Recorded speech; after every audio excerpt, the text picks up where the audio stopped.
Hello, everyone. How is everyone doing today? Whoop, I still have my phone on.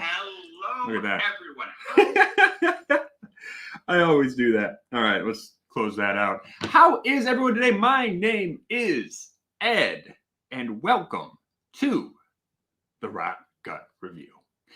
So this is our weekly live stream, hanging out, talking about whiskey. Thank you all for coming by. I'm going to move this lamp because I can see it shining in the mirror behind me, and that's going to annoy the crap out of me. Anyhow, thank you all for coming. Let's see who's in the chat. Why don't we? We've got CJ Clark, who says, "This is what I'm looking for." Awesome. I'm glad. That's cool, dude. Glad to have you. Oh, that actually made it worse. I can see the reflection even more now. Can we get that somewhere where it's not reflecting? That'll work. Who else we got? We got Cole George. Hey, Cole, how you doing? Kilco Whiskey Musings. What's up, my dude? Thank you so much for popping by. Ooh, I'm getting a little warm.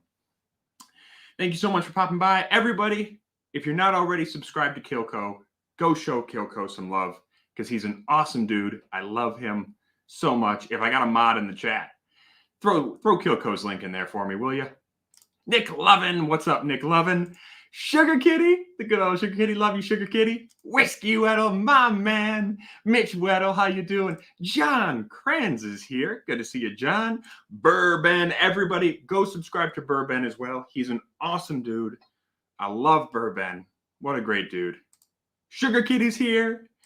Phil Hermuth. What are we doing here, B? We're drinking whiskey is what we're doing here, B.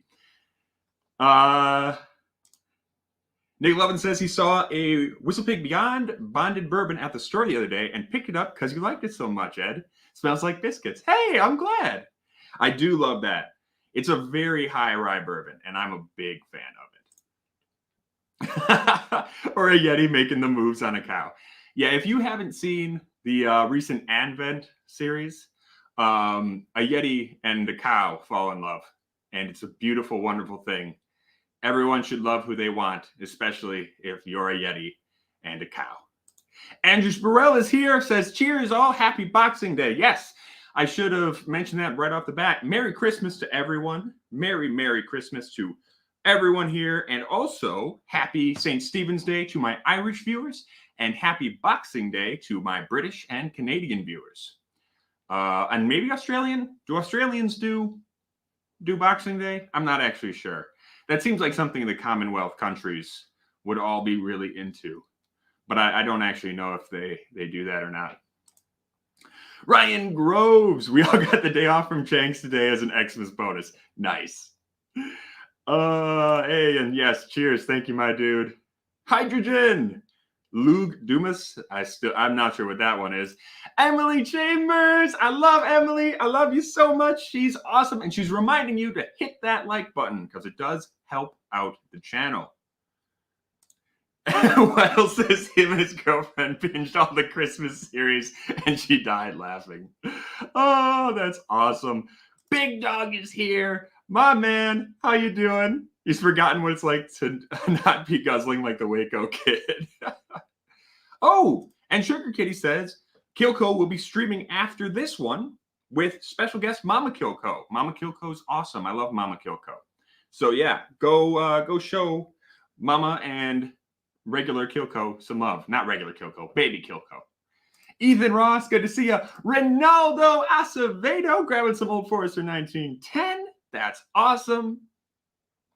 Ari Levine is asking what's something similar to Johnny Walker Black. Oh, well, that's a good question. Something similar to Black. Black Bull is pretty close. Famous Grouse Smoky is a little close if you're looking for something a little cheaper. What else is kind of like Johnny Black? It's Pig's Nose. Pig's Nose is kind of similar, I guess. There's a lot of blended whiskeys that are kind of like Johnny Black. Yeah, any of those are pretty similar. And then Sugar Kitty says, subscribe to the Hunter's Hunter, Bourbon. That sounds like something from Bloodborne. The Hunter's Hunter.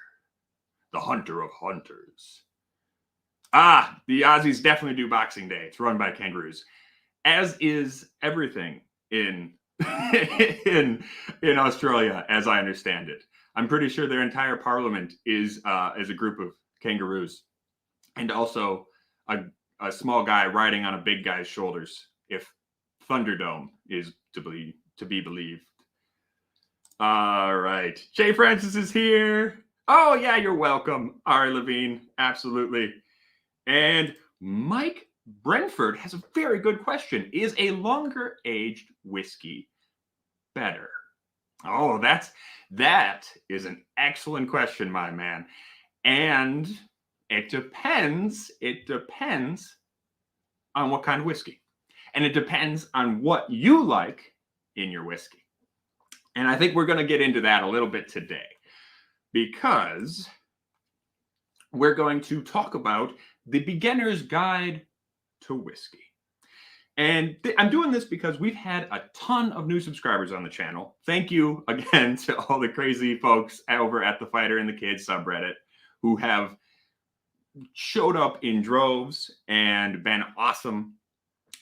You guys are a little nutty, I will say, but you all have been very cool, very nice. Thank you for that. Thank you for the subscriptions. But I've had a lot of people, wondering how to get into whiskey, about certain whiskey brands. There's a lot of people who are pretty new to whiskey within that group. Some people have a little bit of knowledge. Some people are starting at square one, And so I figured, why not do a little video, a little live stream, talking about how to get into whiskey and what to know as a beginner when you first start drinking whiskey. And I'm planning to do this actually as a series. So what I want to do is I want to do this one. We're going to have a live beginner's primer session, right? And then we'll also be doing videos. So I want to do a weekly video, probably every Wednesday, breaking down a specific type of whiskey and giving recommendations for whiskeys of that type, right?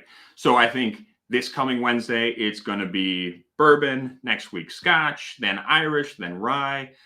Maybe we'll get into some Canadian whiskey. Every week, do a breakdown, talk about the history, talk about what's going on with each particular style, and give some, probably like 5 recommendations for bottles that people can start with and try and see if they like or not. Yeah? So if that sounds like something you're interested in, make sure to subscribe. Toronto Spano says, you going to start an OnlyFans, Papa? No, I'm strictly on Pornhub. I have an exclusivity deal with Pornhub. Yeah, it's not dirty. It's not dirty. They pay me to come on and blow bubbles at the camera and wiggle, which I'm sure gets somebody off. Anyhow, why don't we start talking about whiskey? So let's assume you are starting at square one. You are tabula rasa. You are completely blank, right? What is whiskey, right? And it's actually relatively simple. The basic definition of whiskey, relatively simple. It's a distilled alcoholic beverage made from grain, right? It's an alcohol that is made from a grain. So any grain you can think of. You've got mostly barley, corn, wheat, rye.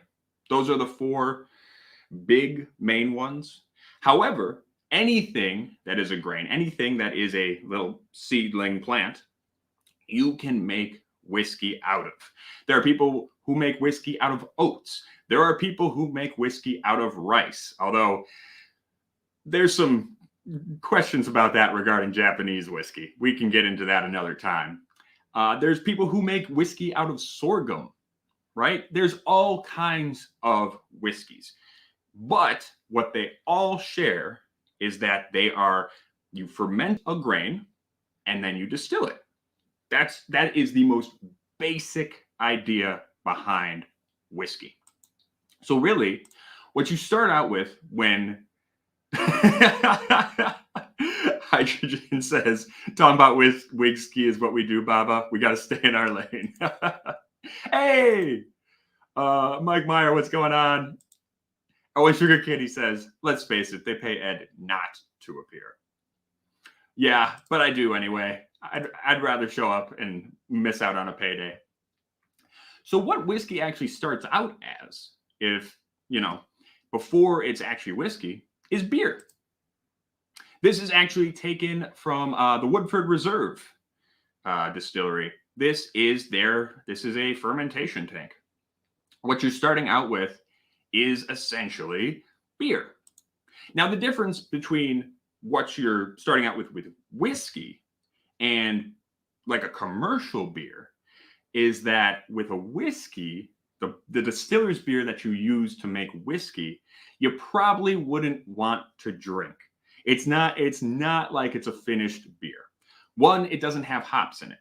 Okay, so most beers have hops. This is just the grain portion of beer. Two, it's probably not going to be all that tasty in this form because unlike a commercially available beer, distiller's beer is usually aged relatively quickly, a couple of days, whereas, you can take, a week or more with a commercial beer. And that's because when you're going to distill the beer, a lot of those really fun flavors that you want a commercial beer that take longer to develop and longer to ferment and make, they're just going to get lost when you distill it. They're going to be one of the first things that you're going to distill and you're going to lose out on. Okay. So what do I mean when I say distill? So you've got your beer, you've taken your grains, you put them in really hot water to get all the sugars. You've put yeast in there to make beer because the yeast goes in this porridge looking thing. The yeast eats up all those sugars and poops out alcohol and carbon dioxide and a variety of other flavorful compounds, right? So the yeast is in there, poots out the alcohol. Now you have beer. So what do you do to make that into whiskey? Well, you gotta put it in a still. And Whiskey Weddle is saying distillers' beers normally age 3 days in bourbon manufacturing. Some craft distillers ferment longer. Yeah, and he should know he is a distiller down at Heavens Hill. Great guy. Love you. Love you very much, Mr. Weddle. We're getting the what are we doings here. Thank you again, all you homeless cats, for showing up. So once you've got your beer, where do you go with it? Well, now you have to distill it. And that's where this comes in. These are stills. So the thing about distilling is that you're not really creating something new when you're distilling, right? What you're actually doing is separating the components of what you've already made. So on the left side there, you see a pot still. This is the original traditional way of making whiskey. It's just a big pot with a big old tall chute attached to it and a line arm coming off the side. And what that is you put whiskey in the pot, or the beer in the pot portion, and then you're going to heat it. You're going to get it really hot. You're going to boil it. What this does is it takes advantage of the fact that alcohol and water boil at different temperatures. So alcohol boils at 172-ish, something like that. Weddle can correct me if I'm wrong. And then, alcohol at 172-ish, then water doesn't boil until near 200 degrees. So by boiling it in that big old pot still, you separate the alcohol from the water. And the alcohol goes up into this chute. It goes down the line arm, or lin arm, however you say that. And it goes into a condenser, which is a little tube that runs through some water, right? That cools it down. And what you get afterward is a clear spirit. It's a high alcohol spirit. Now, there's more steps to it than that, because sometimes you have to sometimes you run it through once, sometimes you run it through twice, sometimes 3 times to get the desired alcohol.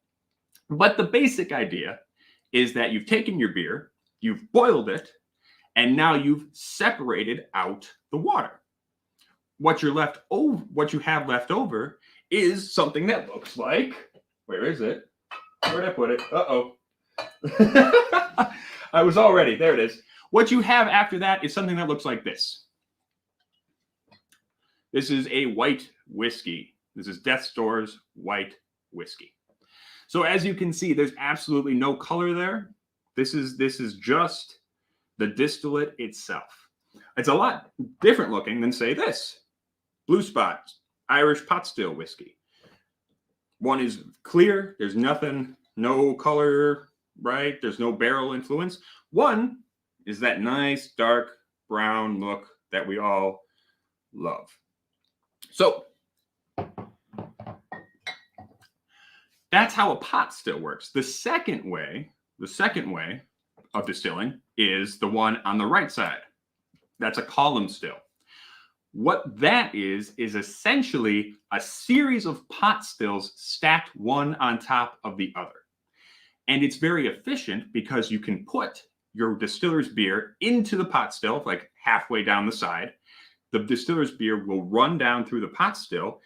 Hot steam is coming up, and alcohol accumulates as it moves up the column still. So it's bouncing around in each of these little columns, in each of these little compartments within the column still, and you can make whiskey really, really quickly, efficiently, and continuously. That's the main difference between a pot still and a column still. Pot still, you have to clean it out, you have to take your time, you have to do batch by batch. Continuous still, you put it in, you set it where you want to take the whiskey out at what ABV, and you just pretty much let it run. And it runs and goes and boom, boom, boom, boom, boom, boom. Now you have your distillate. Boop. Right? Which some people don't like column still distillate as much as they like pot still. They think pot still has a little bit nicer oiliness, mouthfeel, taste. So, yes. And yes, Sugar Kitty, or not Sugar Kitty, Emily Chambers points out age is color, it's the barrel, not the spirit. So when you have something like this with this nice brown color, that is not from the distillation. That's from aging, right? So after you've distilled your beer, now you have your white spirit. This is what you put into the barrel. So a barrel, and this is literally like a barrel. It's a barrel. It is literally a oak container that you're putting your whiskey in, and it slowly leaches out the flavors and the color from the barrel. And depending on how long you age it in that barrel, you're going to get different flavors.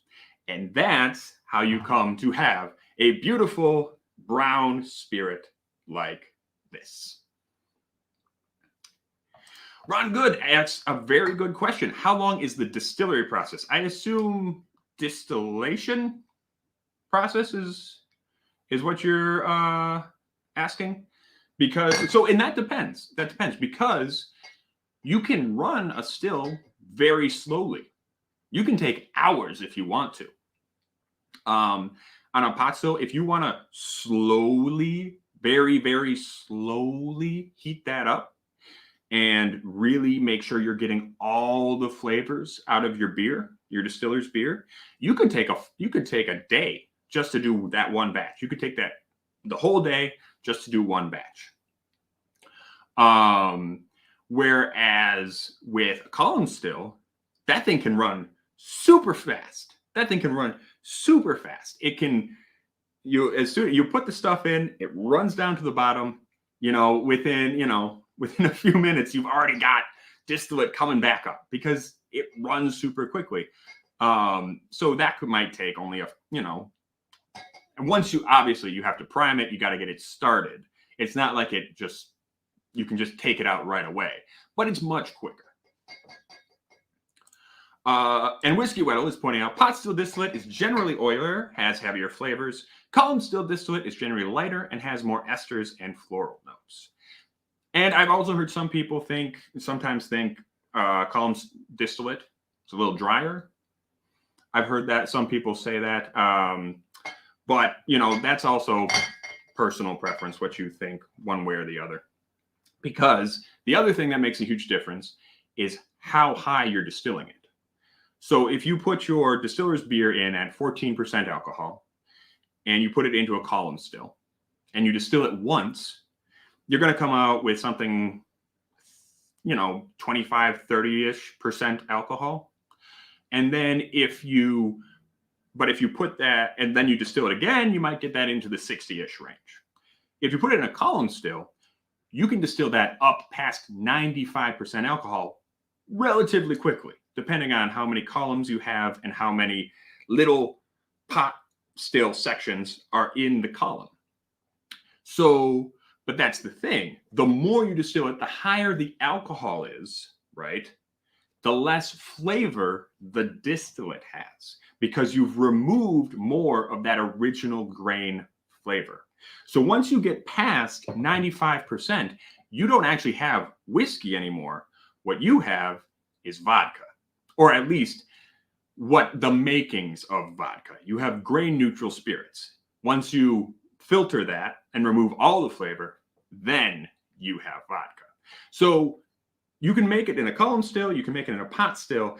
A big difference, though, is how high you distill it.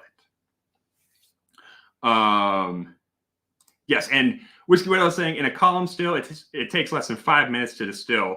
Pot still could take hours, even for small batches. I love you, Weddle. You're awesome. Mike Brentford is asking, is there a way to speed up the aging process? There is.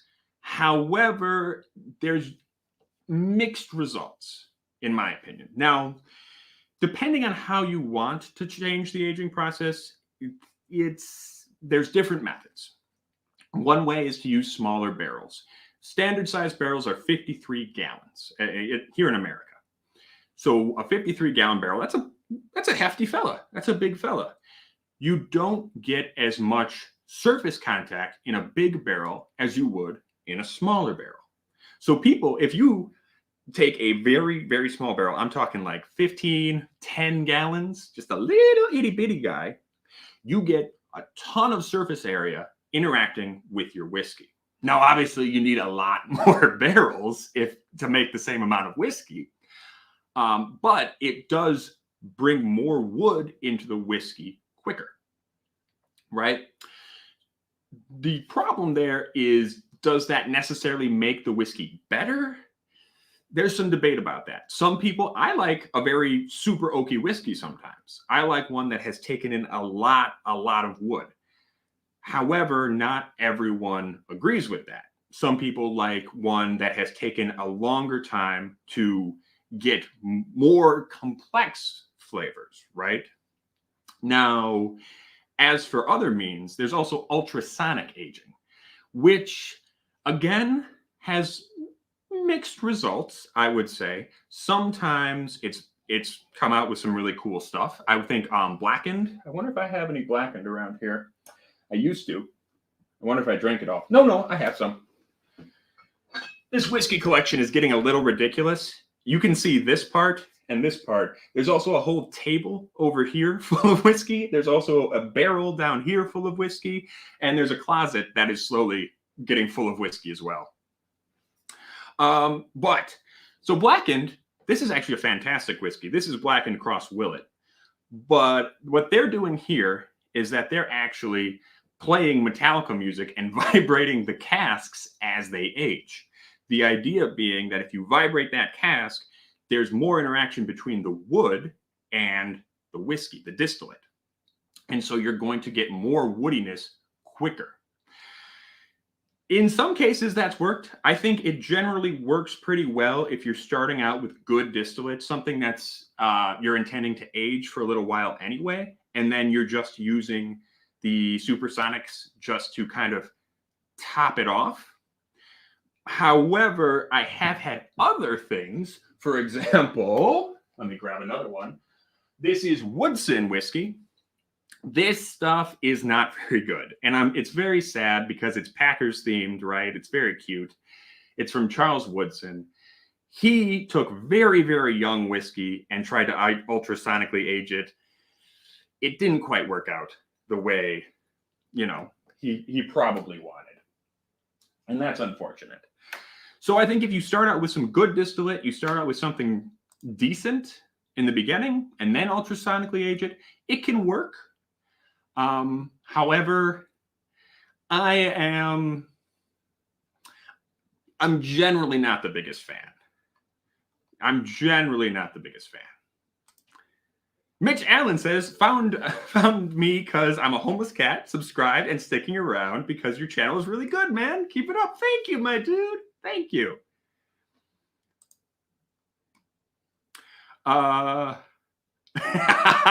Burben says Ed likes taking in a lot of wood. Yeah. Sugar Kitty also says, and then there's a method called Texas. Yes. Climate makes a huge difference on how fast your whiskey ages.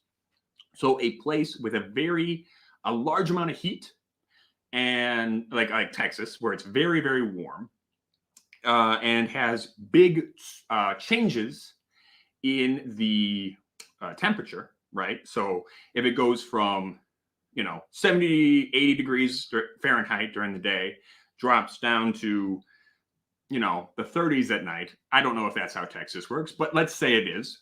You're going to have that whiskey being pushed in and out of the wood much quicker than you would in, say, Ireland, where you're kind of sitting around 50 to 65 degrees pretty much year round. There's really not a lot of variation. You're not getting super hot. So, yes. All right. Adam Chase says, only interested in Tiger Thick. Well, I can't talk about Tiger Thick all the time. I do want to talk about other whiskeys. So let's keep moving. Now, we've talked about fermentation. We've talked about distillation. We've talked quite a bit about aging. One of the things, let's get into talking a little bit about different kinds of whiskey. And one of the main questions I hear a lot is to E or not to E. That is the question. So if you look at your average whiskey bottle, you're going to see that different whiskeys from different places have a different spelling. So for example, this is an Irish whiskey. You'll notice it is spelled with an E. Let's see if we can get that to focus. Come on, fella. There you go. Irish whiskey. Whereas with something like this Lot 40 right here, you're going to notice that this is spelled without an E. Come on, focus, fella. There it is. So no E there. What's the difference? Well, the difference is mainly geography. So Ireland and America have traditionally spelled whiskey with an E. Pretty much everywhere else have traditionally spelled whiskey without an E, right? So that's because, and there's different reasons for this, and it's not always consistent, right? In Ireland, there have been periods where you have spelled it without the E. And in America, there have also been periods like that. Generally, pretty much everywhere sticks to the no E version, though. So there's different ideas about where that came from. The main idea is that back in the 1800s, Irish whiskey was king. Irish whiskey was just the best around. The Scottish weren't quite on their game yet. America, was making bourbon, but it hadn't caught on in the way it was. Irish whiskey was the shit, right? And so to differentiate themselves from other producers, the Irish started using the E spelling more. Now, whiskey, the name itself, actually comes from Uisce-Beatha, which is the water of life. So it's an Anglicization of the old Irish term Uisce, which became whiskey. So really, both of these are whiskey. Both of these are made from grain. They're not, really all that different. I mean, they're different, but in terms of being whiskey, they're both whiskey. However, traditionally, because of the Irish using the E, Ireland and America generally still use the E. Canada, Japan, and Scotland generally don't. Nick Levin said, thought he was going the E150. No. We're not going to get into that. That is way at a different level. Hey, Owen Deneen, what's up? Bought a bottle of Crown Royal Apple based on your recommendation. We'll have a glass tomorrow to let you know how I find it. I'm the Irishman who gags when he drinks whiskey, right? Yes. Gia Glitch, Kodastatu. Yeah, so my man was asking about really easy, nice going things. I said, Crown Royal Apple is a sweet, just super easy, unproblematic whiskey. I hope you like it. I really do. Put it in juice or Coke or on the rocks. On the rocks is always good. Which brings me, actually, that is a great segue.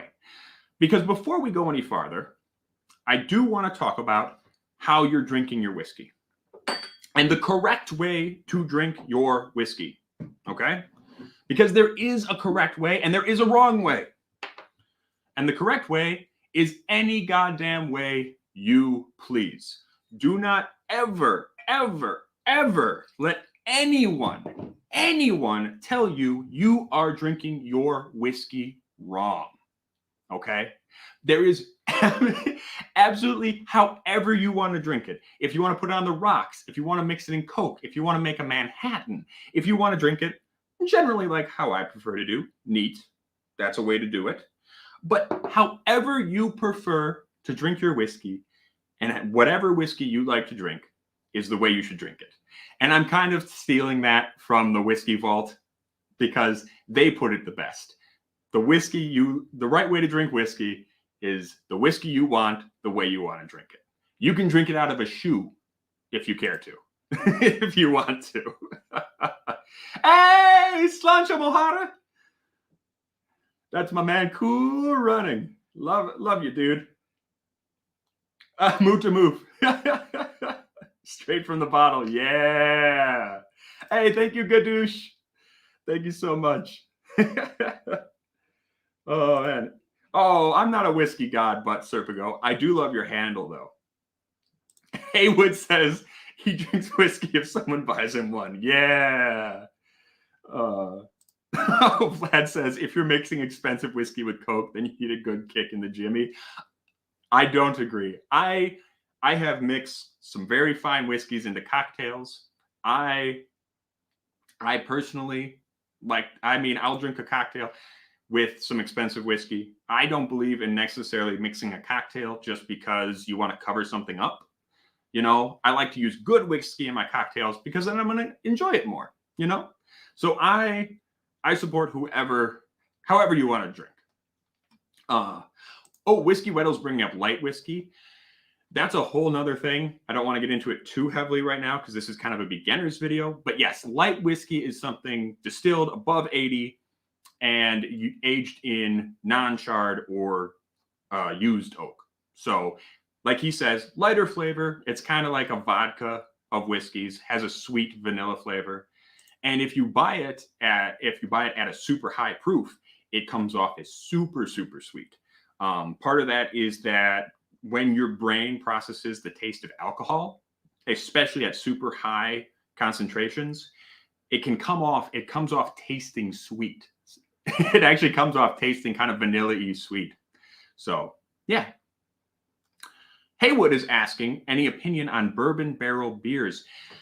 I've talked about this a little bit on stream before. And And I'll give you my the general idea for me is I like them.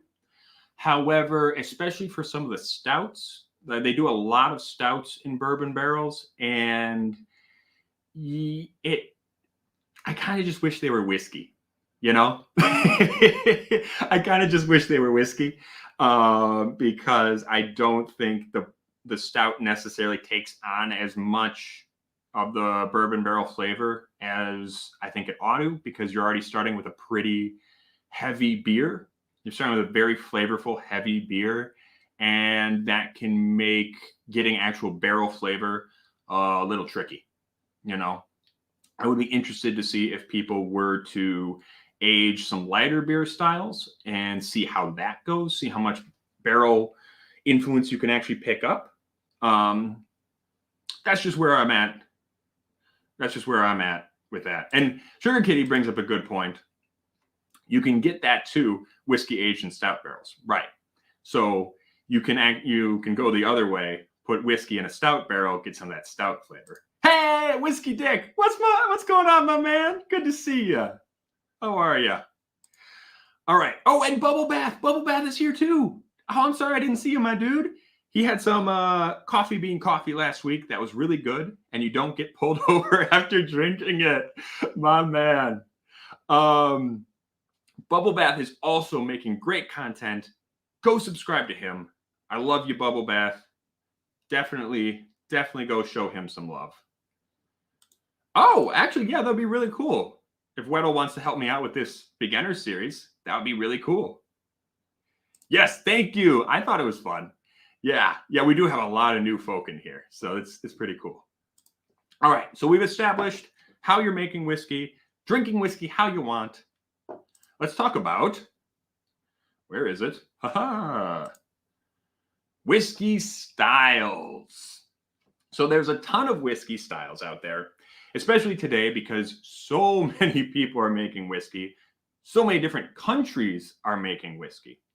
But these are some of the big guys. So we've got Irish whiskey, Scotch whiskey, Canadian whiskey, bourbon whiskey, rye whiskey, and Japanese whiskey. Now, traditionally, the big guys, the big producers of whiskey were Ireland, Scotland, America, Canada. That was because whiskey really started back in around 1100 to 1400. Gaelic monks had gone into Europe and into the Middle East and brought distillation back from the Middle East and Europe back to the British Isles. So the earliest record we have of whiskey is actually from Ireland in the Anala Clonmacnoise, or the Annals of Clan MacNoise, if you want to say it in English. So they brought distillation back to Ireland. And at the time, there really weren't nation states like Ireland and Scotland. There were a bunch of different Gaelic kingdoms, the Kingdom of the Isles, the Kingdom of Alba, the Kingdom of Munster, the Kingdom of Ulster. So there were really just these amorphous kingdoms of Gaels. And so whiskey spread throughout these kingdoms. You know, first record of it is in Ireland, and then about 30, 40 years later, it shows up in Scotland. There's a story that a giant jumped across the Irish Sea to bring with a cask of whiskey to bring Ireland to Scotland to bring whiskey from Ireland to Scotland. Obviously, that's not really how it happened. Gaelic monks really just spread knowledge of whiskey, and from there, from Ireland and Scotland, you had immigrants bring whiskey to other nations. So the Irish came to America, and the Scots-Irish came to America. They came to Canada. And when they arrived, they started making new styles of whiskey along with other immigrants. So, for example, when we're looking at Canadian whiskey and rye whiskey, those were really an amalgamation of distilling styles from Germany and the Netherlands that got mixed in with styles of whiskey making from Ireland and Scotland. right? So these were really amalgamations of different styles of distilling.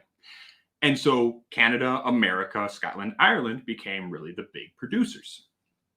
Obviously, now there's a ton of other nations making whiskey, like Japan. So there's a lot of different people making whiskey. India is making whiskey, Sweden, Switzerland, Austria, Germany, everybody is making whiskey these days.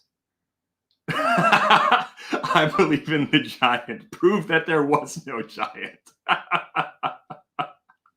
Oh, I like you, Vlad. I like you. But so let's talk about different styles of whiskey. So, for example, why don't we start with where's my cards? Okay, so Irish whiskey. This is one of the first whiskeys ever made. It's made in Ireland. It can be made out of malt, which is all malted barley, a grain whiskey, which is pretty much anything else, any other kind of grain. And there's also a specific Irish type of whiskey called pot still whiskey. Okay. And then all Irish whiskey has to be aged 3 years in wood. So a pot still whiskey is a mixture of malted barley and unmalted barley or other unmalted grains. It's made in a pot still, right? As the name suggests, it's made in a pot still. But it was a way to get around, the British tax on malt. The English said, you got to pay a tax on malt. The Irish said, no, we fucking don't. And so they started to distill pot still whiskey, which is awesome. Sticking it to the man. Now, there's also Scotch whiskey. So Scotch whiskey is somewhat similar to Irish whiskey in that originally it was made all out of malted barley. But they also have grain whiskey, also aged 3 years, but this time specifically in oak. Now, something I hear a lot from people is a little confusion, especially when it comes to Scotch and bourbon, is that they don't realize Scotch and bourbon are types of whiskey. Because usually you just call them Scotch or you just call them bourbon. Really, that's just a shortening. So any bourbon, right? So Elijah Craig here, right? That's bourbon whiskey. If I can get that to focus, blah, blah, blah. Come on, you little bastard. It's not focusing. But point being, trust me when I say bourbon and Scotch are both types of whiskey. So we got a little Lefroy here. You can see right here, Scotch whiskey. I know people tend to get a little confused because they think bourbon and Scotch are different types of liquor entirely, right? But that's just a misnomer. If you were to go to Scotland and order a Scotch at a bar, that'd be kind of a faux pas because they don't call it Scotch, they just call it whiskey. So Scotch and Irish whiskey, pretty similar in how they originated, but they've definitely changed over time and the styles have diverged, with Irish generally being a little bit more nice and sweet, a little bit smoother, a little bit more of a middle road. Scotch is a pretty diverse drink, but generally a little heavier, a little smokier overall. Okay? Good so far? All right. Then, and also I should mention, there's also blended Scotches and blended Irish. So that's where you're taking, for example, a single malt Scotch, and you would mix it with another type of whiskey. So a grain whiskey. Grain whiskey is made out of corn, wheat, whatever. This is made all out of barley. So if you mix the two, now you have a blended Scotch. Or if you mix from multiple distilleries, malts from multiple distilleries, you have a blended malt. Right? Okay. Feel free to ask questions as you go. Sam Anderson is saying he drank Lefroy once. It's like drinking smoke. Yeah. This is one of my girlfriend Erica's favorites. And she compares it to having Poseidon smoke a cigar directly into your face. That's because this is peated. Now, when the Irish and the Scottish first started making whiskey, the way they would malt the barley, which is how you get it to start making fermentable sugars, right? Remember, we need to ferment those sugars with yeast. So we need to have fermentable sugars. So you let the barley grow just a little bit, and then you heat it to stop it from growing so you can get those sugars.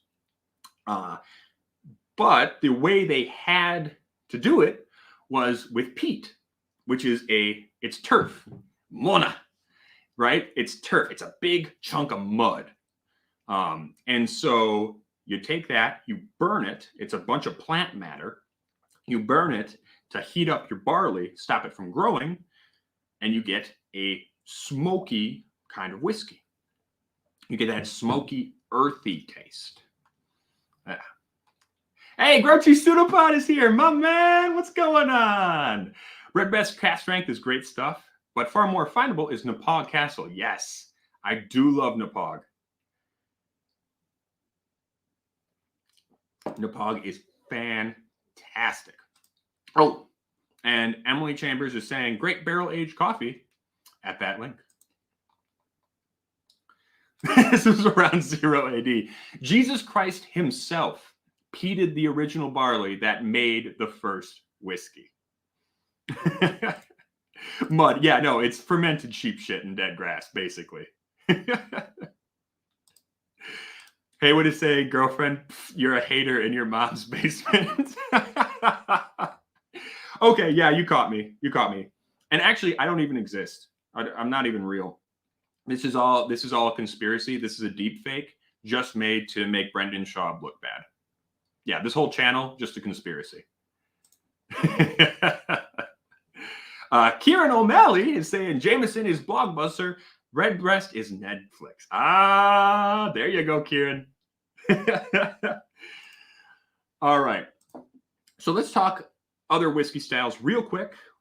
I am taking way longer to do this than I thought. We might run over a little bit. I'm sorry about that. Hope everyone's okay with that. So when Scots-Irish immigrants came to America, they brought along with them whiskey. And two of the whiskeys they made were bourbon, mostly in the Kentucky area, and rye, which was mostly in the Northeast area. And the Northeast rye styles really were influenced by Germanic immigrants who had brought rye distillation from their home countries. They were making rye schnapps, and the two of them kind of came together and made rye whiskey. So bourbon can only be made in America, only made in America. It has to be made from 51% corn, and it has to be aged in new charred oak. So you can't take a different kind, you can't take a barrel that's already had something in it, right? And then age bourbon. Bourbon has to be aged in new oak. There are exceptions to that rule because finished whiskey is a thing, but we're not going to get into that right now. That's a whole nother topic for discussion. For now, bourbon has to be aged in a new oak barrel. Okay? And then same, or mostly the same, with rye. So, I misspelled in. That's embarrassing. Rye whiskey in America must be made from 51% rye grain. The rest of it could be corn or wheat or whatever you want to make. And then again, aged in new charred oak. So I've got a little Elijah Craig right here, and I got a little Texas rye.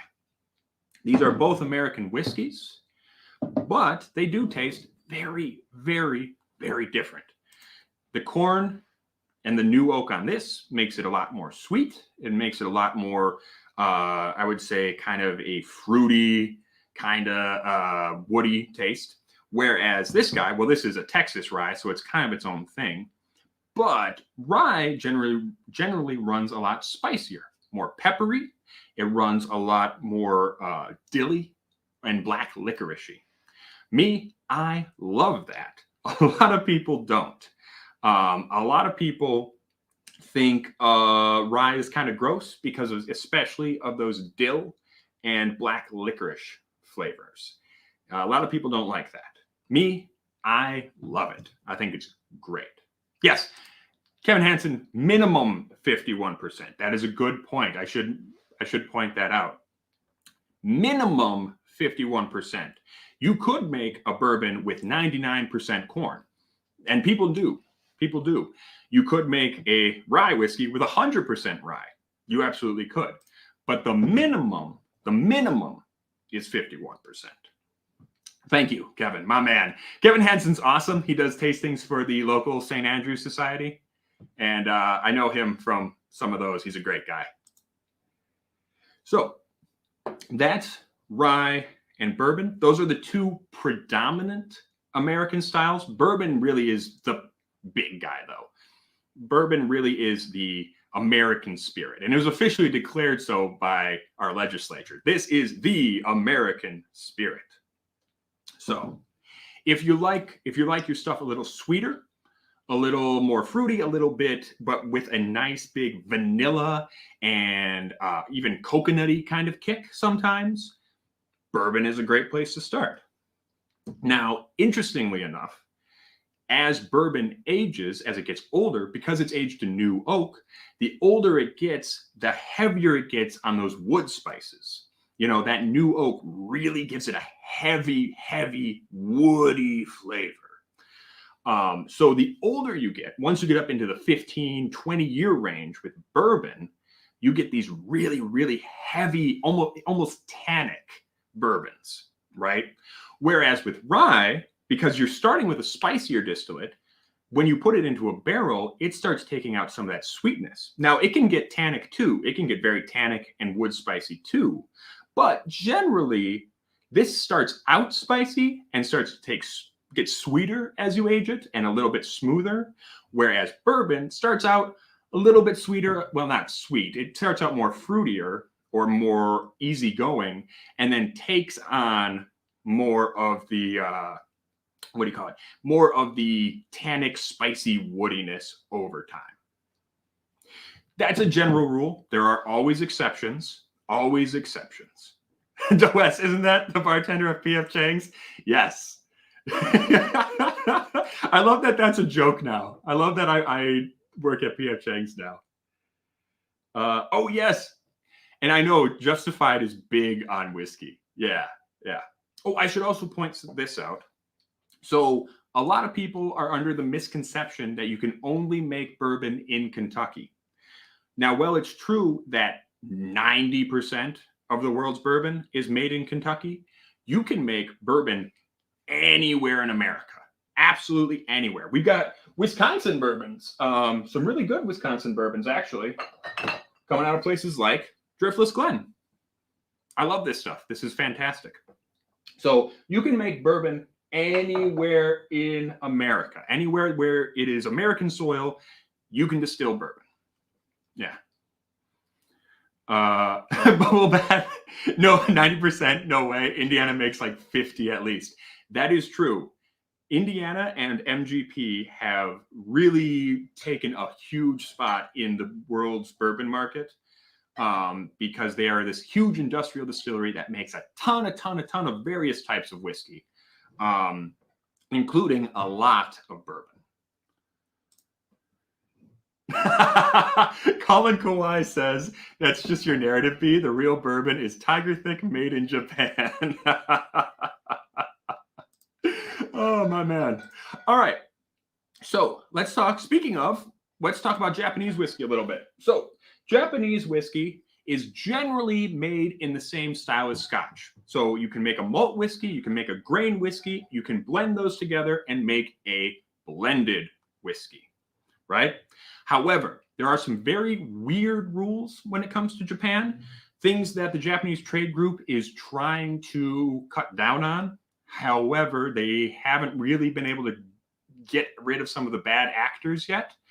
So you can still, in Japan, import another country's whiskey, bottle it in Japan, and call it Japanese whiskey. Now, a good producer won't do that. A good producer will stick to the trade group's rules and make only Japanese distillate. However, there are always going to be some bad actors who play it loose, and you end up with some funky, weird whiskeys that are not made entirely in Japan, right? Oh, Kestutitis. I remember you. Hey, what's going on? Another MMA heavyweight fighter, Josh Barnett, has bourbon released. Can we have a review, please? Absolutely. Unfortunately, it's not distributed in Wisconsin, but I'm going to be making a run down to Illinois sooner rather than later to find some whiskeys that I can't get here. So I'm going to see if I can't hunt some down. Cool? Cool. I've heard it's good. So, oh, Sir Ten says MGP not going to be called MGP for much longer. Did they actually announce that they're changing their name after they acquired Luxrow? I haven't heard about that. Rolando's asking, Suntory, Toki, Blockbuster, or Netflix? Suntory, I would say, really makes great products. I don't think I've ever had a bad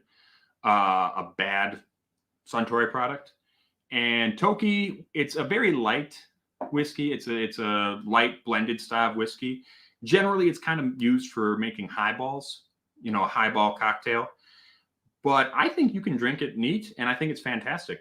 So yeah, in a highball, if in neat, I think it's a great introductory whiskey, especially for people who are just trying to start to get into whiskey.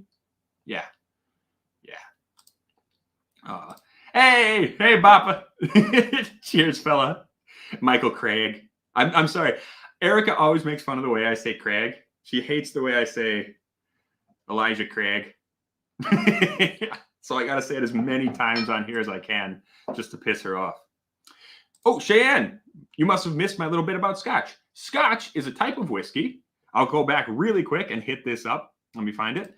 Scotch is a type of whiskey made in Scotland. It can either be made out of malted barley or other kinds of grain, aged 3 years in oak.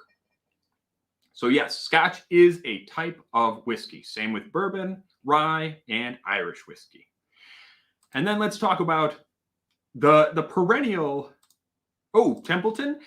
Templeton's a little funny. I like Templeton. Unfortunately, they're never going to live down the fact that they lied on their labeling. They're just never going to live it down. People love them and they sell well and it tastes good. But for whiskey nerds like me, they're just never going to live down the fact that they tried to pretend they weren't buying from another distiller and bottling it. And it just made them look so dumb and bad. So anyway, let's talk Canadian whiskey real quick. So this is, unfortunately, Canadian whiskey is kind of the perennial whipping boy of whiskeydom. Unfortunately, Canadians they started out by making what was called common whiskey, which is a wheat-based whiskey. However, then they realized they could make really, really flavorful whiskey from rye. So, like this guy right here. This is a Canadian whiskey. This is a Canadian rye whiskey. Which one is this? I can't remember if this is the 95% rye or the 100% rye. This one is the 100% rye. So this is 100% rye whiskey. The thing is with Canada is that they tend to call any kind of whiskey rye whiskey. So anything that even has a little bit of taste of rye, they tend to call rye, even though it doesn't actually have 51% rye in it like we do in America. A lot of people don't like that. A lot of people think it's a bit silly. Because for the most part, what Canadians are making is a blended whiskey. So they're taking whiskey made from corn and a whiskey made from rye. They're distilling and aging them separately, and then they're blending them after the fact.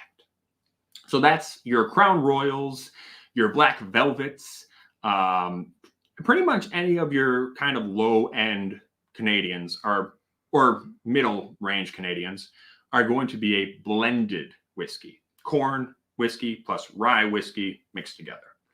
And unfortunately, they've gotten something of a bad reputation because a lot of those blended whiskeys are made for the export market. They're very cheap. They're not always the best. But Canada does make some really great whiskey, like Lot 40. I love Lot 40. Alberta Premium. I don't know if I still have my bottle. I might have drank all of that. Alberta Premium rye. That's awesome. Canadians make some great, great rye whiskey.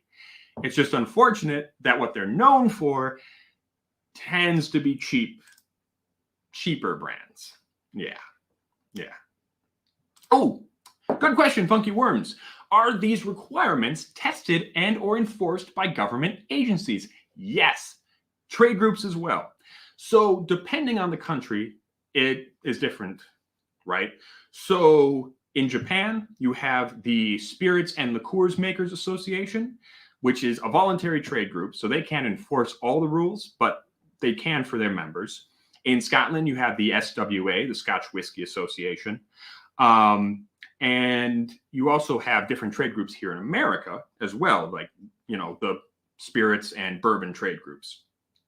However, there's also laws in place to govern what, you can call whiskey. For example, the European Union has a rule that you have to age whiskey for 3 years. That's based on similar laws in, well, I guess it's not based on, it's a directly parallel to laws in Scotland and Ireland related to making whiskey. 3 years is your minimum. Those rules are also enforced by those local governments. So the Scottish government has a set of rules about what you can call Scotch whiskey, and the Irish government has a trade file that they, put into the European Union that says, this is what Irish whiskey is, this is what you have to do to make and call it Irish whiskey. In America, you have the Tax and Trade Bureau, which originally started as an enforcement agency under Prohibition. But afterwards, they became their own thing. And what you do now is if you want to make whiskey, you have to get your label approved by the TTB. And you have to make sure that you're paying the TTB all the taxes when you make your whiskey. So they're the government enforcement body here in America. They do a shit job. The TTB does a shit job. I don't mean to rag on them too bad, because I'm sure a lot of them are nice, good people just trying to do their job. But overall, I have to say they make a lot of silly mistakes and allow some bad practices a little too often.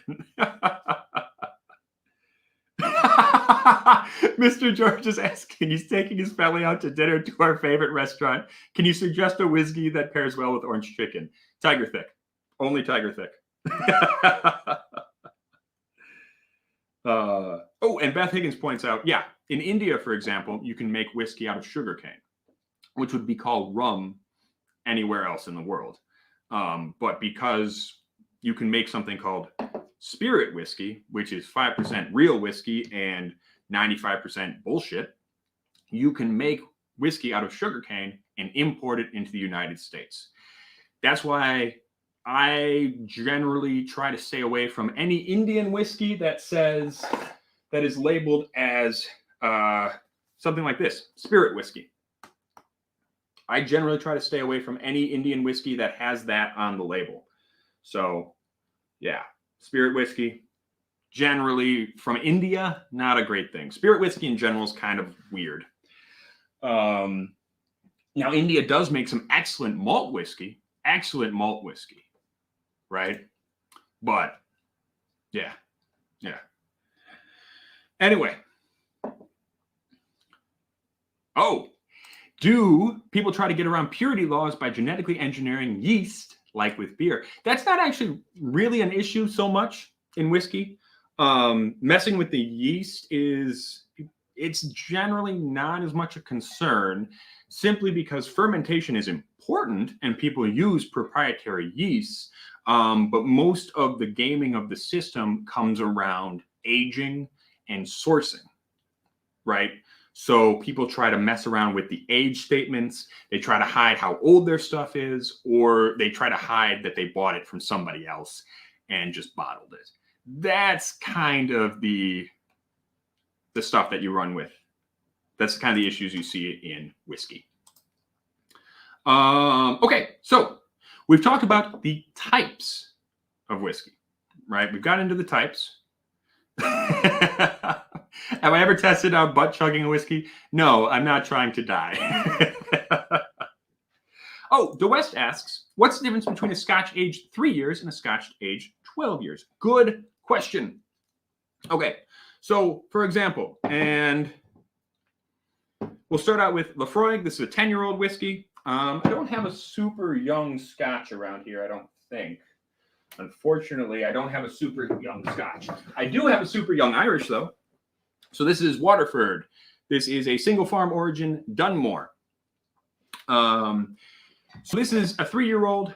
This is a 10-year-old. Now, one of the big differences here is that 10 years in the cask, you're going to pick up a lot more wood. You're going to have a lot more interaction between the grains that you distilled and the wood itself. So you're going to come up with a bunch of new flavors that have developed over these 10 years. So what happens in a whiskey is that you have things called congeners. These are the chemicals that give whiskey its flavor. You have congeners from the grain, you have congeners from fermentation, and then you get congeners from the aging in the wood. Now, when the congeners from fermentation and the congeners from the wood come together and they start to do crazy chemistry within the barrel, you get all sorts of crazy new flavors. And the longer you let it sit in the barrel, the more those flavors develop and change. Now, that can be a good thing. That can be a good thing if you know, that's what you're looking to get. However, you don't necessarily want to have a super old whiskey because sometimes, for example, like this is a 3-year-old whiskey. Sometimes a nice, light, grain-forward whiskey is awesome. It tastes super good. It's really pleasant. Sometimes it tastes like shit. Sometimes it's super young and green. And sometimes with an older, like, 10-year-old whiskey, sometimes this is awesome because you get all these new flavors and all this cool wood flavoring. And sometimes you lose everything that made it special from the grain if you age it too long, right? So it gets overly oaked. It can get more oak than you want. For example, and with this is a peated whiskey that has that really smoky, earthy taste from the grain. If you leave this in the barrel for 20, 25 years, right, you're going to lose all that smoke. You lose all that smoke and that earth, and it's kind of just replaced with the oaky fruitiness that you got from the barrel. So depending on what you like, it might not be good. Bone to pick. Thank you so much. That's awesome. Thank you so much for the kind super chat. Some low-end Canadian dollars for the cheesehead. Love you. Thank you. Slancho Wa, my friend.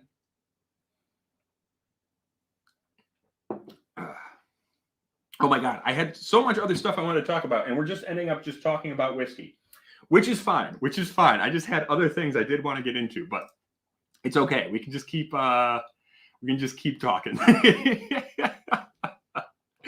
Juniper Lane is asking, any idea how to find a decent cooper to make the oak barrels?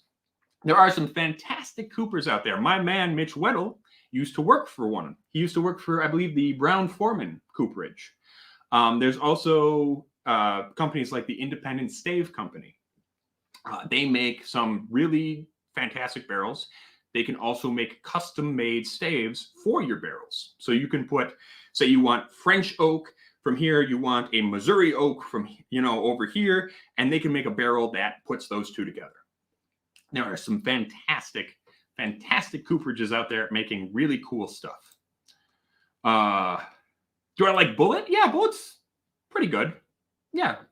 Their rye is solid. It's an MGP style rye, and that's very good. So yeah. Oh, Maxim says, I wish I loved anything as much as this guy loves whiskey. Oh, you're sweet. Oh, Grouchy Pseudopod makes a great point. Kilhoman does some terrific young stuff. Yeah. So the Sinag is 4 or 5 years old. This Pheno here, I'm trying to remember. I think this is coming in around 7-ish, something like that. Yeah. But Kilhoman makes excellent young peated whiskey. This stuff is fantastic. And the reason for that is because they let the peat shine. For example, I had, when me and the old man were down in Texas, we went to a Lafroig tasting. And we had, I think it was like a Lafroig cast strength, one of the Cargesses, and we had a Lafroig 20 something, right? I would rather drink the Lafroig, the 7-year-old or the 5-year-old cast strength Lafroig any day, you know, the 7 to 10-year-old, however old that was. Because the 20-year-old didn't taste like Lafroig. It just tasted like sweet wood. There wasn't any peat there. So sometimes a really nice young peated whiskey is better than that super, super expensive, exclusive, ridiculously old whiskey that you see for like $200, $400, you know? Bone to Pick is saying, how old am I? I can't tell if I'm 23 or 39. Oh yeah, I'm 29. I'm 29 years old. So yeah, I know. I got this gray going. Oh, someone was asking about types of wood too. Oh, I forgot to answer that question. Yes, in DeWest, they do have to stockpile. They do have to age it for 3 years. It is a high barrier to entry, and you do have to pay taxes and all that, and it's kind of sucks. So, yeah. Whiskey Weddle, yes. Okay, so the oak definitely does matter, yeah. Different oaks have different percentages of flavor components, even where the tree is grown. Different species of oak also leak more. Yeah, so Mizunara. Mizunara is a very knotty kind of wood. It's Quercus mongolia. It's a specific subspecies of Quercus mongolia. But point being, it can leak, right? But it adds great flavor. It adds like sandalwood and incense and stuff.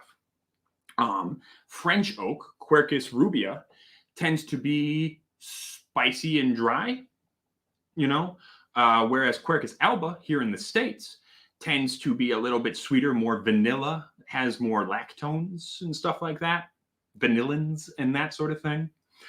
And then there's actually a specific type up in Oregon, Quercus, I totally forgot what that's called. Quercus something. There's an Oregon oak that that tends to give it these really deep fruity notes, you know, kind of like almost like stewed plums or, you know, these boiled fruits, and that's really cool. So Weddle, remind me, what the hell is Oregon oak called? Quercus something. What the hell is that oak called? It's killing me. I have a bottle of it somewhere around here because McCarthy's and Westland use it a lot, and I can't remember it to save my goddamn life. Garyana, thank you, Garyana, Quercus Garyana, yeah. Oh well, yeah. No, it's fun to learn. Jumberland, what's my email? You can reach out at therockgutreview@gmail.com. It is located on the channel page if you want to reach out.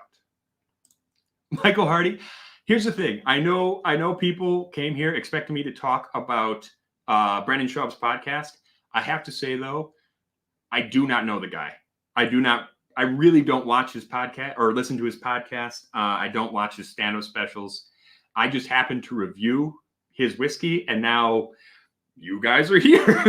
So I really don't have an opinion about the podcast. All right. Oh, good question. Indie Ingot.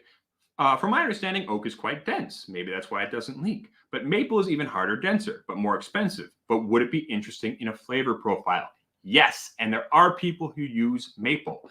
For example, Jack Daniel's has a maple wood aged whiskey. There's also, I should also mention, Tennessee whiskey is just a type of bourbon. People get mad at you if you say that, but it's true. Jack Daniel's Tennessee whiskey, it's a type of bourbon whiskey. Anyway, but yes, so maple, there are people who are doing acacia. For example, In Ireland, you don't have to use oak. You can use any kind of wood you want. For the most part, they do use ex-bourbon barrels or ex-sherry barrels because those are the most easy to get and the best kind for the most part. However, you can use acacia, you can use chestnut. So this is Method and Madness, single pot still. This is a chestnut aged whiskey. You can use different kinds of oak. The one thing that you do want to make sure, though, is that the kind of wood you are not, wait, did I say oak or wood? You can use different types of wood.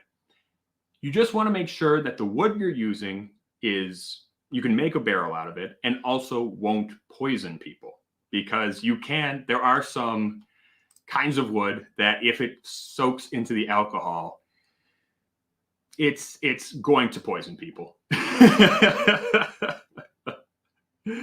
Hey, Brendan Knight, my man. Brendan Knight is an awesome dude. He has been one of the stalwarts of the channel, and I love you. Weddle, who is a former cooper, current distiller. Oak doesn't leak because of tyloses. Ooh, I don't actually know what that is. Sometimes density doesn't matter. Some dense woods will leak. It's a quirk of the way tree cells grow. Yes, I have learned to be very scared of glass doors in the past few weeks. Honestly, I don't think Brendan Schaub gives a shit about this channel. I don't think he gives a fuck. He's much more famous and much more successful than I am, or probably will ever be. I don't think he gives a shit about my opinion, and that's totally fine. All right, very quickly, I do want to talk a little bit about actually tasting whiskey, because we've been talking about types of whiskey. We've been talking about questions related to whiskey. I do want to talk a little bit about actually drinking it. And the one thing I will say for new whiskey drinkers is the first thing you're going to want to do when you have a new whiskey is you're probably going to want to say a certain word, right? There's a certain word you're probably going to want to say, and that word is smooth. And there's nothing wrong with a whiskey being smooth. There's nothing wrong with a whiskey being smooth, and it's certainly a quality that whiskeys can have. They're easier to drink. They don't hurt you. I will warn you, though, when you say the word smooth, it's kind of an indication that you're a noob. No, and there's nothing wrong with that. There's nothing wrong with that. But smoothness is the first thing you're going to notice when you start drinking whiskey. Once you get past that point, that's when you start getting into flavors and smells and the characteristics of a whiskey. It's kind of like in a video game. Like I used to play a lot of Team Fortress 2. You could always tell who a new player was because they would wear the Ghastly Gibbous hat, right, in Team Fortress 2. Smooth is kind of like the Ghastly Gibbous of whiskey. It kind of shows, you're not quite, picking up flavors yet. And that's okay. That's okay. I just will warn you, people might make fun of you a little.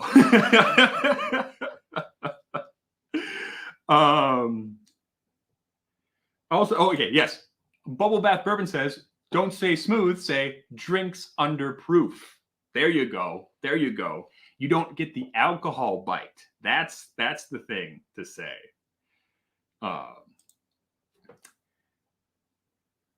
Who told me to say, what are we doing here when I did my review? A gentleman, I can't remember his name. He showed up on, I think, my Sensei video and said, you gotta review this and you gotta say, what are we doing here when you do it? I had no idea what it meant when I said it. All right. Well, let's talk. So yes, smooth is a word that a lot of people say. I think it's because in like popular culture, someone drinks their whiskey and like, oh, that's smooth. But generally, smoothness is not what we're looking for in whiskey.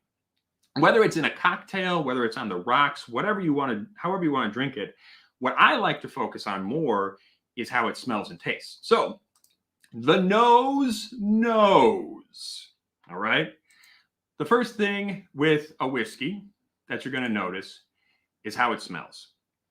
And that's true if you're drinking on the rocks. Even if you're drinking it in a cocktail, you're going to be able to smell that whiskey. I'm weird. I like to sniff my Manhattans. It's a weird thing I do, but I do it because I like the smell.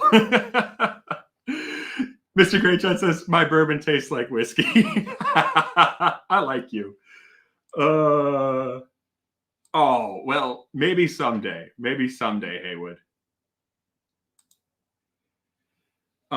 So the first thing that you're going to notice, I mean, also color. Certainly you can admire the color.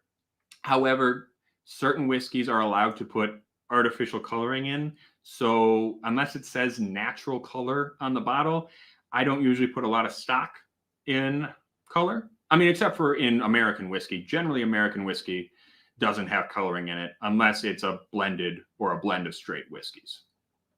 So, but what I like to do, and depending on how you're drinking it, if you're drinking on the rocks or if you're drinking it neat, this may change for you. But how I like to do it is I'll take it and go kind of run it under my nostrils. You don't necessarily want to put it right up in your nose because then you're just going to get a blast of alcohol and your nose is just going to sting. But I like to roll it under my nose and then come back to it and give it a little sniff. Give it a little sniff. See what I'm smelling. I like to do that because your two nostrils, sometimes one is more active than the other. And you might get different smells depending on which nostril you're smelling out of. And the great thing about nosing a whiskey, and I know people don't like they find the term nosing pretentious, but that's just a term of art we use.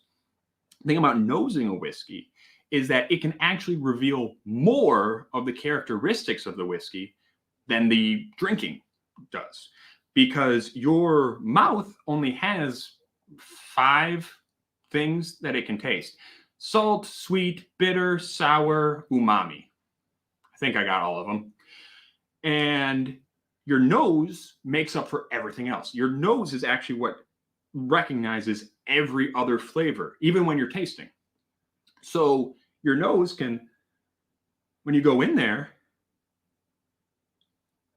you can give you a really cool sensory experience.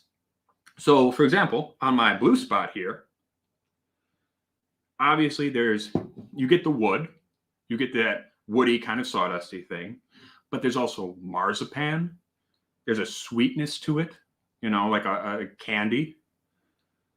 There's a light fruitiness. There's a little bit of a coconutty thing, And the more you smell whiskey, the more you're going to be able to recognize those things. The more you're going to be able to tell what it smells like. Yeah. So you go in there and, oh man, Bruce Todd. Oh, thank you, my dude. That's awesome. Slanchawa. First found me when I was doing Future Eddie 3 years ago. Found that hilarious. Thank you, dude. Dude, that's so nice of you, man. Really appreciate it. I should do a weed tasting podcast. Unfortunately, it is not currently legal here in the state of Wisconsin. I would like them to fix that. But until then, I'm just going to say that I have never, ever consumed weed in any form. And I do not intend to ever consume weed in any form. All right. So we talked about the nose a little bit. You get in there, you smell it. And the idea is that you have an olfactory bulb up in your brain. And when you run it through, your brain is going to start recognizing things. And it's going to recognize things in the whiskey that you have smelled other times. So your brain's naturally going to compare the whiskey and the hundreds, if not thousands, of different chemical compounds in the whiskey. Your brain is going to connect those chemical compounds to other things you've smelled, right? So that's how taste works. So for different people, your brain and your nose are going to recognize different things. It may depend on what kind of foods you eat, where you grew up, what kind of culinary traditions were in that area. It can depend on gender, age. Everyone is going to taste and smell different things in their whiskey. So don't ever, much like don't ever let anyone tell you how to drink your whiskey, don't ever let anybody tell you what you smell and taste in your whiskey is wrong, right? I have had whiskeys that I love and other people hated. I've had whiskeys that I've hated and other people have loved. I've gotten weird, freaky flavors that no one else has gotten, and I've gotten flavors that everyone gets. There is no wrong answer here. Whatever it smells like, whatever it tastes like to you is what it tastes like. Oh yeah, Bubble Bath is saying, that's why I go to the farmer's market and just sniff every stall until they banned him. C is asking, what do I think about Proper 12? Funny you should mention that. We did that on the MMA live stream, and I actually liked the nose on Proper 12 a lot better than I remembered. I thought it was a lot better than the Tiger Thick. I definitely liked the nose on the Proper 12 better than the Tiger Thick. And the taste, I'm not as big a fan of, but the nose is actually better than I remember. And then a couple nights later, my girl poured me a glass blind. She poured me a glass of Proper 12 blind. And when I smelled it, I was like, not knowing that it was Proper 12, I smelled it and I was like, this is actually pretty nice. This is pretty good. I will say the taste is still kind of a metallic. It has a younger metallic blended whiskey taste. But I gotta say, I think maybe either they've gotten better at making it, or in the past few years, my tastes have changed a little bit, and I like it better than I used to, for sure. Michael Hardy. Oh, that is a big topic. That is a big topic. So I'll give you a quick rundown. I don't want to get too in detail, but the basic idea is that you have your distiller. They make their whiskey. Then they either have the option to sell it themselves, or they can sell it to somebody else to bottle. So those are people like blenders, independent bottlers, other kinds of businesses. So you can sell your whiskey to those guys and they can make it, make the brand, or you can sell it under your own brand. Now, in America, because we have a 3-tier system and some states have a state-controlled system, you can't sell it directly to the customer. So you have to sell it to a distributor. And depending on the state, you either have to sell it to a distributor who sells it to a wholesaler and on down the line, or the distributor warehouses it and takes it directly to the point of sale. They take it directly to the person who's selling it, the business, your liquor stores, your grocery stores, wherever. And so each of those tiers is separate because the government is like, we're going to try to tax you as much as possible in those 3 tiers. And basically as an attempt to break up the monopolies, or not monopolies, but these large conglomerates that existed pre-prohibition who were producing and distributing whiskey on their own. Actually, one of the most famous brands was Old Fitzgerald, which pre-prohibition was one of the biggest bourbon brands. Actually was made in Kentucky, but was owned by a distributor here in Milwaukee. So that sort of situation where you have a producer and a distributor who does both, the government basically said, nah, we're not going to let you do that, and cracked down and made them split all that up after prohibition. Talking about my girl. Yeah. My wonderful, long-suffering girlfriend. Hey, Aiden, what's up, man? 3-tier system and state-controlled are both garbage. I agree. 100%. I am all for government regulation when it makes sense. When there is a clear and present danger to the public, or when it is important to regulate businesses or products, for the good of the public. I am fully okay with government regulation. However, the 3-tier system in particular exists not because there is actually a good service to the public being done, but because, one, the government wants to make their money, and two, there are vested interests who want to keep it that way. There are distributors who want to keep a 3-tier system so they can keep making their money. And it all does come back to a lot of anti-Catholic motivation for prohibition. There were a lot of Catholics, German Catholics, Irish Catholics, who were making liquor, drinking liquor, enjoying liquor pre-prohibition. Prohibition was kind of came about as a way to crack down on these groups who were, relatively recent immigrant groups to the United States.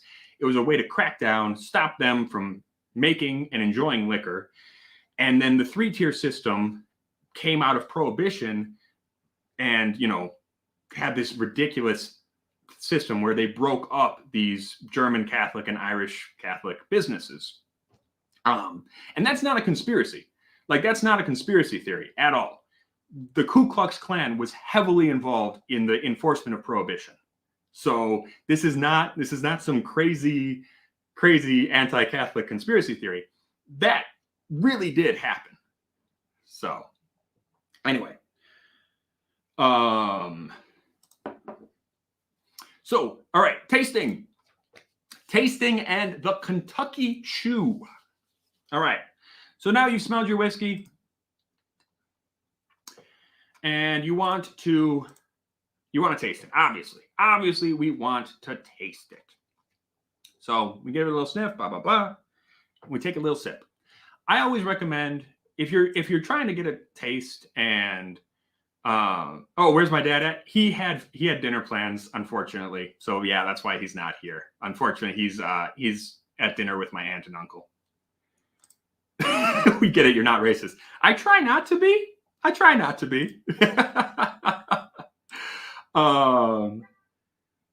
Anyway, but yeah, so taking a sip, I always recommend, if you just want to get a nice taste, the best way is to take a relatively small sip. If you just throw it back, you're just going to get a lot of alcohol.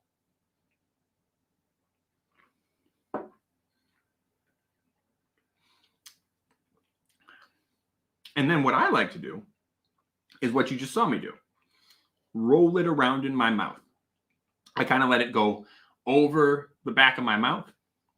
And then I roll it to the side, back over here, let it sit, and then swallow.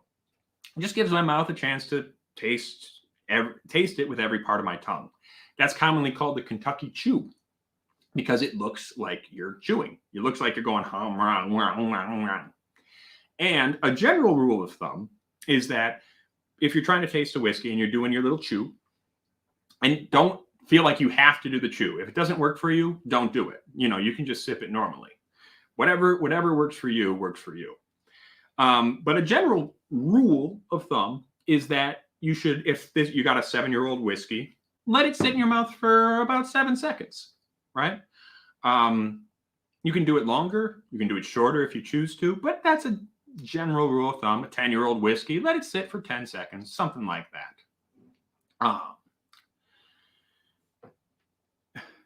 And then Kentucky Chew is the whiskey Pokemon. I like that.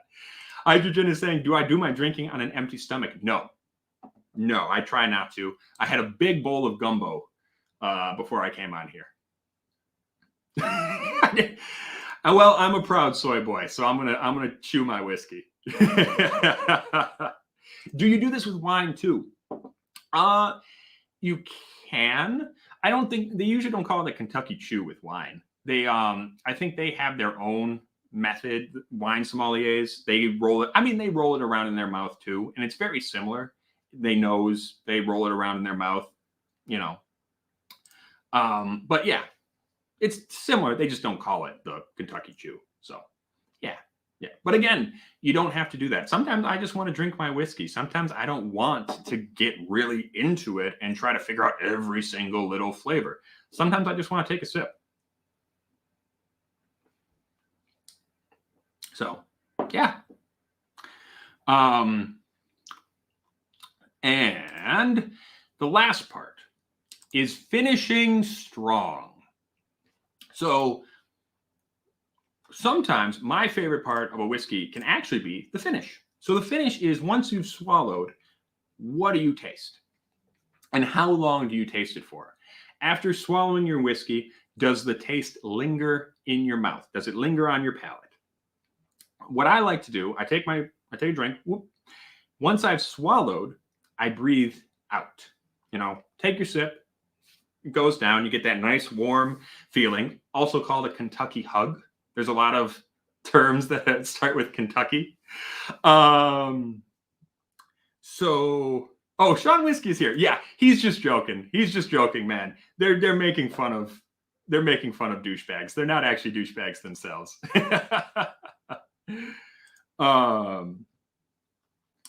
So once you, also Sean Whiskey, this is a great guy, works for Pequod Distributors. My man, love you, dude. And so you swallow, you get that nice warm Kentucky hug. I like to breathe out. That's why I swallow, I breathe out. And what that does is it gives your nose and all your sensory bits in your mouth and nose another chance to get the taste of the whiskey on your breath, basically. And so you get this lovely, nice taste that, comes up out of yourself. Sounds a little gross, but it works. So, yeah. And then the thing a lot of people like is a nice long finish. They like a nice, long, luxurious finish. And that's good. If you have a good whiskey, like for example, this Blue Spot, and there tends to be oilier, heavier, these nice, thick, high strength whiskeys. This is a cask strength Blue Spot. So it's a pretty good proof, 58.7% alcohol, which is 117 proof. They tend to stick with you for a very long time. They might last a minute. They might last 5 minutes. It might last it can last for a long time. I once drank some of this Brimstone. I drank it at night, about 8 o'clock at night. I woke up the next morning and I could still taste it. This stuff you will taste for a week afterward. So a nice long finish is generally pleasant.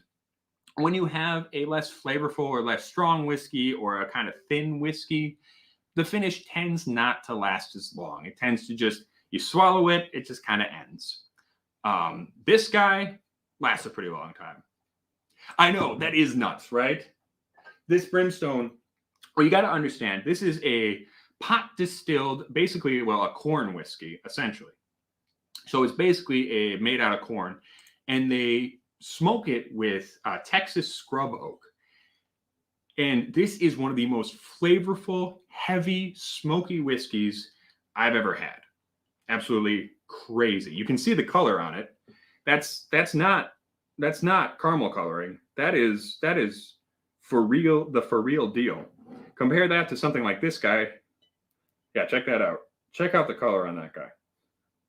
That's because of that super heavy oak influence from the heat down in Texas. This is a Texas whiskey, and it is crazy flavorful. I don't think it's painful. I don't think it's painful to drink, but it is super flavorful. Hey, Mr. Pregnant 3D, thank you so much, my dude. That's awesome. Thank you so much for the super chat. You're a really cool dude. I do love the little picture of the dude with the baby. Oh man. Yeah. Oh yeah, and proof exists because of how we test percentage of alcohol in the States. It actually started as you would actually pour liquor on gunpowder. And if at a certain percentage, I don't remember what, a certain percentage of alcohol, somewhere I think 50 or 70, don't remember, the gunpowder was still light. If it's lower than that proof, the gunpowder won't light. But so that's where proof comes from. That's what they call it. It was the proof of the alcohol. But British proof and American proof are different. So, for example, Glenfarclas 105 is 105 British proof. It's actually 115 American proof, if I remember correctly. Yeah, something like that. So, yeah. 114 proof. So that is, what is that, 67? Yeah. That white boy with an interesting hobby who has vast knowledge of it. Yeah, something like that. Oh, Bone to Pick, 57. Thank you, my dude. Yes, you guys are on top of it. How do I feel about being the center of attention for 50,000 people for a week? It was a little terrifying at first. Yeah, it was a little terrifying. I'm not going to lie. Because this is a pretty small channel, and going from relative obscurity to suddenly a lot of attention all at once was a was a big deal. I'll work on getting a Showtime special out, I promise. Just for you, Papa Crota. And yes, we were talking about light whiskey a little earlier. A light whiskey in America is distilled above 80% alcohol, so you lose a lot of those grain tastes because you're distilling it higher than other kinds of whiskey. And then it's aged in uncharred cooperage or used cooperage. So with uncharred cooperage, so for example, Elijah Craig here, this was the original one to start charring cooperage. Charring, when you literally burn the inside of a barrel, allows the whiskey to get into the barrel more, and you caramelize some of the wood sugars inside of the barrel. You get more flavor. With light whiskey, you either have to age it in something that wasn't charred, just toasted, right? So it's just heated up enough so you can make the barrel, but not so much that you get that burn, right? And so with that, you'll get some intense flavors. You can get very intense flavors. You can get some super nutty, nutty, I would say, flavors, but you don't get that same level of wood interaction. So they do tend to be a little bit lighter. They tend to come off a little bit sweet. Yeah. And my man, Sean Whiskey, I know he sells quite a bit of light whiskey. I know I got some samples from him. So. And with 4,500 subscribers, we consider this actually big considered to others. Yeah, no, 4,500 is pretty healthy. I mean, it's not bad for WhiskeyTube. It's not a big channel by any stretch of the imagination, but it's not bad. It's certainly not bad. Sam Anderson, I'm drinking gin. Does that make me a heretic? No, I love gin. I used to drink a ton of martinis, and I still drink quite a bit of gin. I love gin. I do tend towards more of I do like some of the new American style gins. The old London Dry. I used to drink a lot of London Dry gin, and it got a little boring for me. But these new American style gins are really cool. They're doing barrel-aged gins. They're doing some sweeter gins. They're doing all sorts of crazy botanicals. Actually, one of the best is I wonder if I have any Death's Door around here. No, I have the Death's Door white whiskey, but same people who make the white whiskey also have a gin. Yeah. Oh, speaking of white whiskey, this is actually, I wonder if I have any, do I have any poitín left? I might have drank all my poitín. That's actually one of my favorite white spirits, is poitín, which is basically, it's kind of like Irish moonshine. It was essentially kind of like how whiskey would have been made back in the day, which is unaged. They just made it out of malted barley, although poitín in the modern era can be made out of sugar beets or whatever you want. But a really good poitín is, like, for example, Glendalough. Glendalough poitín is 100% malted barley. It's unaged, and you get like this really cool grain, just pure grain taste. That's one of my favorites in terms of white spirits. Yeah, but gin's great. I love poachine, rum. I love rum. Yeah. Trying to think of what else. Yeah. Oh, yes. Okay. This is something I did talk about a little earlier, but real quick, just to remind folk, bourbon and Scotch are both types of whiskey. Bourbon made in America, made out of corn, aged in new charred oak. Scotch is made in Scotland. You can make it out of malt or other kinds of grain, aged 3 years in oak. So yes, Scotch and bourbon are both whiskey. And that is another thing we just earlier. To E or not to E, Ireland and America tend to use the E. Scotland and Canada and Japan tend not to. Oh, and don't apologize, dude. Don't apologize. I'm happy to recover things. Don't worry about that, man. I'm always happy to talk. Hey, Dustin, what's going on? Oh, and that's actually one more thing we should talk about. Watering down your whiskey. Do not be afraid to put a drop of water in your whiskey. So I got a knife here. It's not the best means, but I'm going to do it anyway. Usually I use a spoon or a straw. We got these little metal straws I like. But yeah, go ahead. Try putting a couple drops in your whiskey. Now, you may find that you like your whiskey just as it is, neat, at full strength. You may find that you like putting a little bit of water in it. The water tends to break up the oils that are in your whiskey. It breaks the tension and the oils break up a little bit. And you might find that you smell and taste things that you didn't have before. So I generally like to drink my whiskey neat. I generally like to drink it at a higher strength. However, there are definitely certain whiskeys I found that are way better with water. Depending, and again, that depends on your taste. A good method is to add a single drop or a cup, just a little bit, drop or two. See what you think of it. See if you like it. And then if you think you need more water, add a little bit until you get to the point where it's perfect for you. Yeah, like literally water. Literally water. Some people prefer to use like special water. Some people prefer to use mineral water. If you really want to get fancy, you can go find some source water from Scotland and Ireland. But yeah, I tend to use tap water.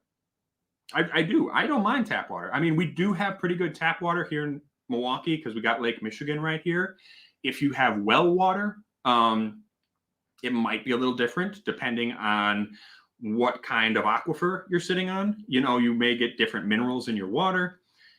But that's really up to you. Do you like bottled water, distilled water, tap water? Whatever you like. Yeah, just a little drop.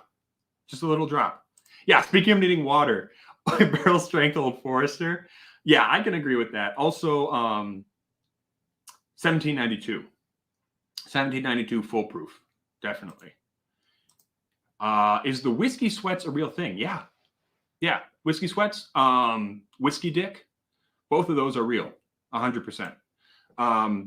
In fact, if and this is the sad side of whiskey, if you people who are alcoholics, you can sometimes smell it on them, not just their breath, but even their sweat. And I used to work in social work before I was in liquor, and some of my guys who were coming out of prison had to wear a little bracelet that would test their sweat for alcohol to see if they were drinking because they were on probation. So there's a little itty bitty band, kind of like a GPS tracker that you put on your leg, and it will test your sweat for alcohol. Now, most of alcohol, like any toxin in your body, is not removed through sweat. Your liver is actually what removes toxins from your body. That's why all those stupid fucking, get rid of toxins with my magic mud that you eat. Those don't actually work. It's your liver that is removing the toxins. However, there is still a small amount of alcohol that comes out of your sweat and your pee. There's always going to be traces of alcohol in your sweat and pee. So yes, whiskey sweats are real. Whiskey dick is real. If you drink enough whiskey, your dick will stop working. I mean, that's true of a lot of things too. I mean, if you do enough cocaine, your dick will stop working. If you do enough heroin, your dick will stop working. Pretty much any psychoactive substance except marijuana will make your dick stop working if you do enough of it. Not to be crude. That's just biology. Subaru says not his pee. Okay, you got some magic pee. Oh, man. All right. Anyway. Crouchy Pseudopod, if you like whiskey and are biologically male, if you are in possession of a penis, not to say you can't be female, but if you are in possession of a penis, it may not work if you drink enough. Yes. All right. Anyway, Sam Anderson, good for you. I'm proud of you. Happy for you, buddy. You do have to get very drunk for that to happen, though. You do have to get pretty drunk. It's not going to happen after 3 drinks.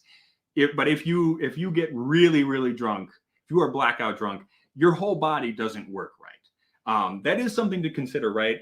With this hobby, you do have to be careful. It is a hobby. It is an interest. It is something it's an art form. The creation of whiskey is an art form. That said, this is psychoactive poison, right? That is literally what this is.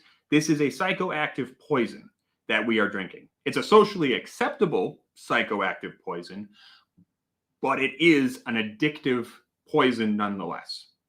So be careful. Don't overdrink. Don't drink every single day to excess. I don't drink every single day. I don't.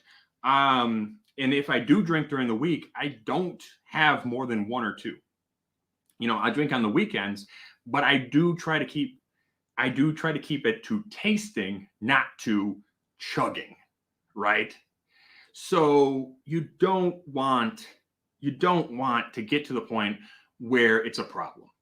Like with anything else, you can get addicted to gambling, you can get addicted to video games, you can get addicted to a lot of things. But be careful, especially with liquor, because if you get addicted to this, it can cause such serious heart problems, liver problems, issues with your brain. If you're someone who, like me, I've had some concussions in my day, not enough that I think I'm in any danger, but I'm a tall guy. I hit my head on things all the time. If you have pre-existing conditions like depression, concussions, stuff like that, you got to be careful with this stuff because it is serious. It's a very tasty, lovely thing, but you don't want to get to the point where you need this. You don't want to get to the point where this is what you're living for. I don't think I had the CTE. I hope not. I sure hope that I don't have CTE. Some of you may know I did box amateur in college, and I did have a pretty bad concussion from that. And just because I'm a tall guy, I do have a tendency to get smacked in the head just walking around. But I certainly hope I don't have CTE. All right. So that has been the Beginner's Guide to Whiskey. We have gone, wow. This has been almost 2 hours. I meant for this to be an hour-long discussion as an introduction to whiskey. Holy shit, this has been 2 hours now. No, I did do a little bare knuckle on the side. I did, but I just boxed in the intercollegiate team as part of USA Boxing. I was wondering if you can still find me on the USA Boxing site. I tried looking because you used to be able to find everyone who had ever registered with USA Boxing, and I tried looking myself up the other day, and I couldn't find myself. But Yeah. Well, okay. Why do whiskey drinkers have a daily drinker if they're not supposed to drink every day? I wouldn't say you can't drink every day, but if you are going to drink every day, I would limit it to one or two. That's my opinion. Now, and everyone's different. People are different sizes, right? It may depend on how muscly you are, how much fat you have. Gender does, or biological sex, I shouldn't say gender. Biological sex can have an effect on it because, women do tend to be a little slighter.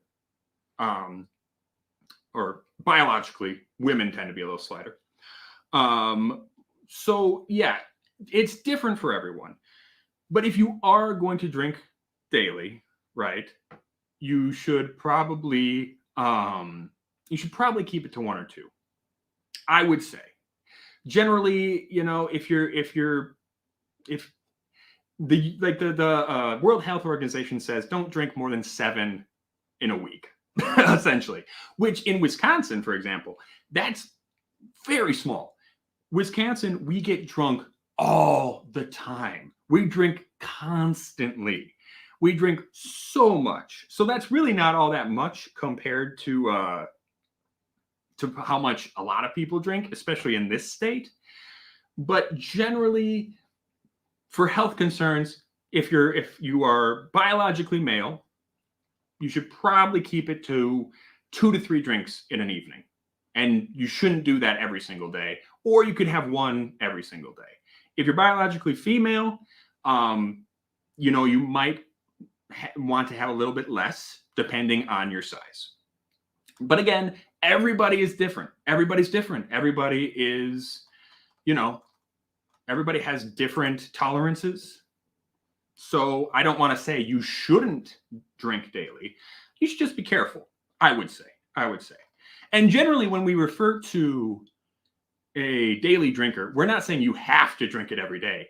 That's just a drink that, you could drink every day. It's not something you're going to bring out for special occasions. It's just a nice, easy drink. And also, I certainly have broken my own rules. I've certainly gotten drunk on this channel. You can go back and watch me get liquored up on this channel and in other people's streams. I have certainly broken my own rules. And getting drunk once in a while is not gonna kill you. It's not gonna be the worst thing ever.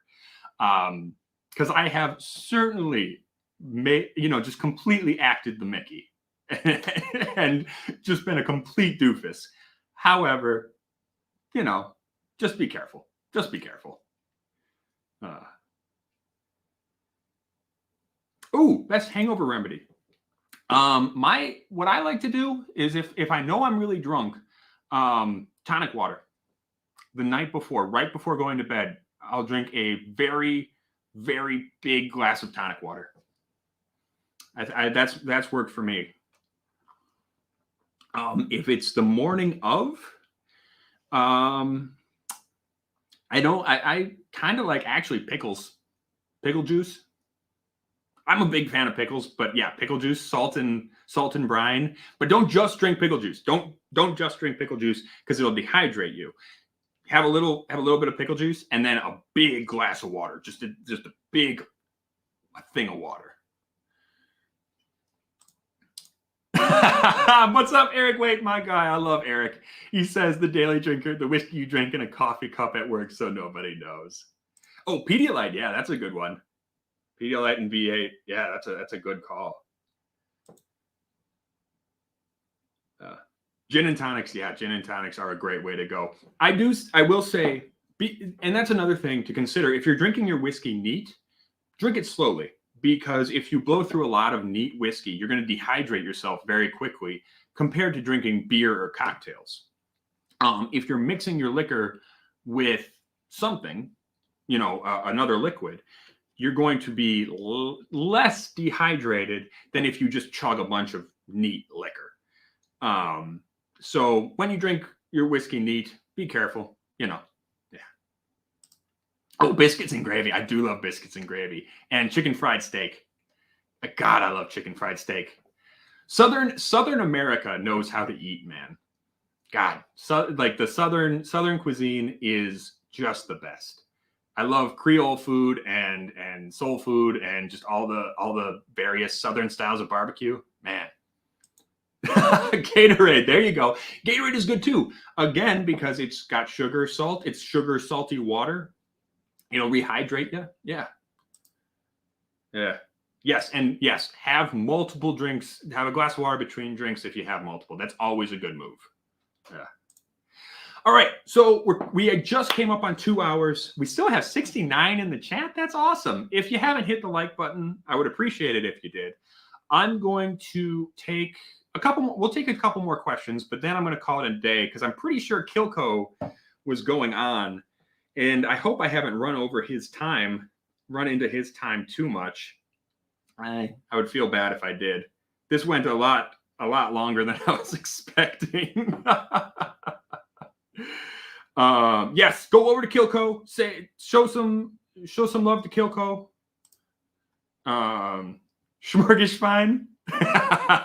when you drop wine into pints of beer, Schmorgesfein. It's elegantly cultural. Do I ever drink vodka? Yeah, I mean, I will say, generally Western style vodka is not that interesting to me because, and it's fine if people like it, that's awesome. Western style vodka tends to be very neutral. However, Polish and Russian vodka, actually they make some really cool stuff because it's distilled to a slightly lower proof and you actually retain more flavor. So like a rye vodka from Poland, you actually do get some rye flavor.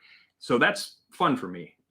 They also have a thing called Bison grass vodka, which sounds gross, but it really is kind of like a whiskey drinker's vodka. It's a vodka that they've flavored with bison grass. So, yeah. Actually, okay, with eggnog, traditionally brandy. Although Erica likes bourbon. Oh, Kilco just went on. He's been on for 3 minutes. Okay. I should really probably get going. Subaru, have I traveled outside the U.S.? Yeah. My family actually spent some time over in Ireland. So yeah, we did, drank a lot of stuff over there. I haven't been outside of the U.S. very much recently, unfortunately. But yeah, so Ireland, we spent some time, we were over there for a bit. And South Africa. I actually studied in South Africa in college. And they have some fantastic brandy over there. It's interesting in South Africa because all of your standard liquors are actually 5% higher than in the United States. So, like, if Jameson in the United States is 40%, South Africa has it at 45, which is pretty neat. But they also have some really cool brandies because it's a big wine producing country. So they make a lot of different brandy. So I drank a little too much when I was over there. Why am I saying south? I'm going down south. I'm going to going down. I don't know. You go up north and you go down south. You go up north to the woods and you go down south to other places. I'm from Wisconsin, South Africa.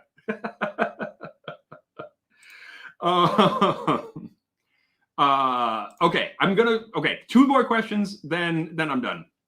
What's my favorite entry-level whiskey? Depends on the type, but depending.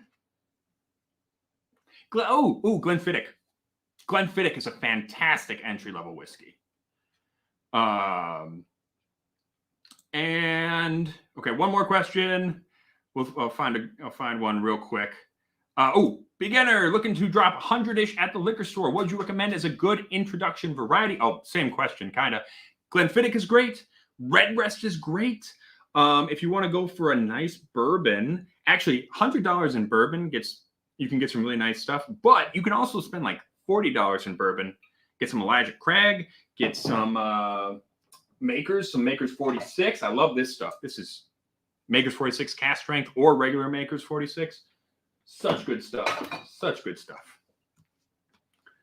So yeah.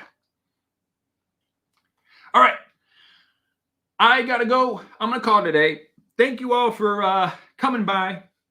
Really appreciate it. I'm gonna be doing speaking of recommendations for beginners, I'm going to be doing a recommendation video each week. So Wednesday this week, I think I'm going to do bourbon. I'll give you 5 bourbons I think are good for entry level.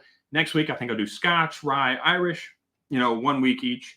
And I'll probably be doing reviews Monday and Friday. So Monday, Friday will be reviews. Wednesday, we'll have a recommendation video.